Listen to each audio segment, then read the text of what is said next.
Welcome back. Smoking is bad. I think everybody's pretty much agreed on that. Even the smokers who still smoke and enjoy it wish they weren't smoking. That being said, the modern era has introduced a number of different tools with which to be able to cease your smoking habit and utilize other alternatives in order to move toward a healthier you. My next guest, Aaron Frazier, is here from UtahVapers.com, a group that has been making sure to bring as much information and advocacy as possible on behalf of electronic cigarettes and other vapor delivery devices. Aaron, how are you? Welcome. Good. Thank you. Nice to meet you. Nice to meet you. Thanks for coming. Could you tell us about the Death Star over here? Lightsaber, as we like to call it. Oh, it's the lightsaber. I'm sorry. I'm not a good enough fanboy. You can vape and take down the Jedis at the same time. It is impressive looking. I think I would definitely. I might go to the other side of the street if I saw you moving one of those. That's the whole point. The curved part, I don't know what that's for exactly. But so this is this an electronic cigarette? All of these are different styles. You have something like this that is considered a Generation 1 device.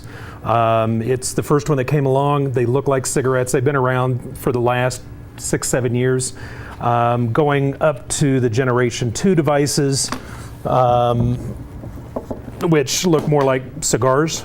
Right. And then you've got the Generation 3 devices, which a lot of people call mods or modified units. They're no longer modified. These are mass produced now to actually look like this. But they all serve the same purpose, to be a nicotine delivery device, to help somebody who was a smoker to switch over to an alternative that really just gives them the nicotine without all of the tar and the carcinogens of a traditional tobacco cigarette.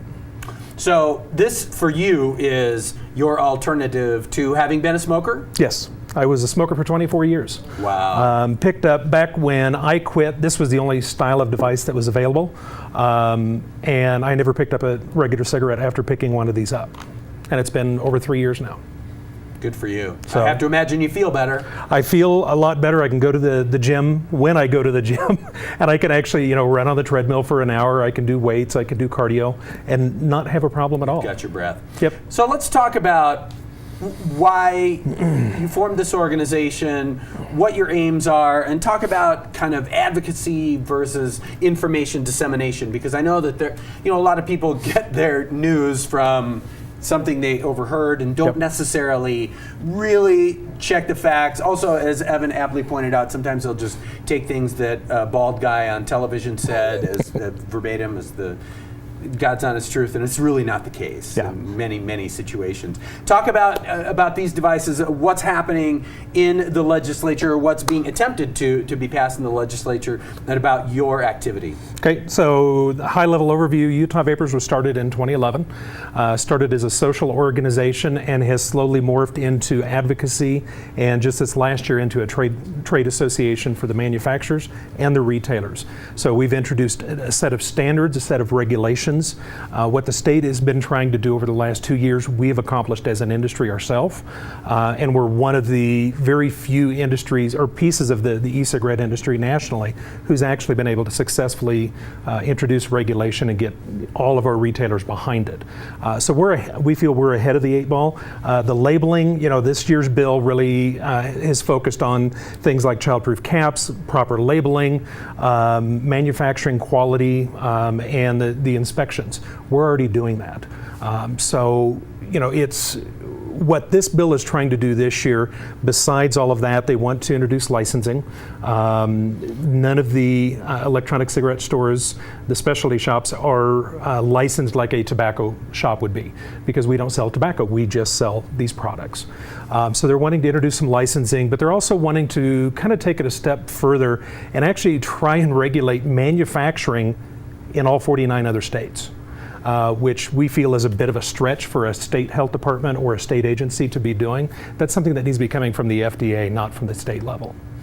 And this always kind of devolves into philosophy to me that, obviously we know that the Utah State Legislature is predominantly Republican and philosophically the Republican Party tends toward less government is better.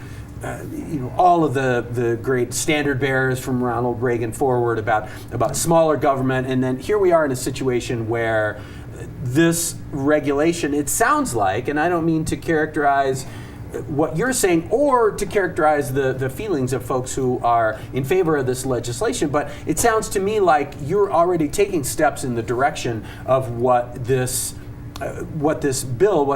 legislation aims to accomplish. Correct. Is there, and I'm sure I know the answer to this question that you will have, but is there a possibility that you can win over the legislature in terms of showing the steps that you're taking proactively in order to prevent this legislation from being enacted? We've actually already done that. We provided the legislature a copy of the standards that we introduced last year. I have testified in front of both the House and the Senate committees this year, as well as meeting with the bill sponsor earlier in the year through the interim session. All of this was explained. We've been very open about this. We have provided copies of the standards to every member of the legislature, as well as virtually every member of the media throughout at least the Salt Lake Valley. So we've been very open about this. We want to be very transparent. We believe that the state needs to come up to our standards, not us coming up to theirs, because we are we are operating under a higher level of standards than what they are. Fantastic. Well, I have to say this.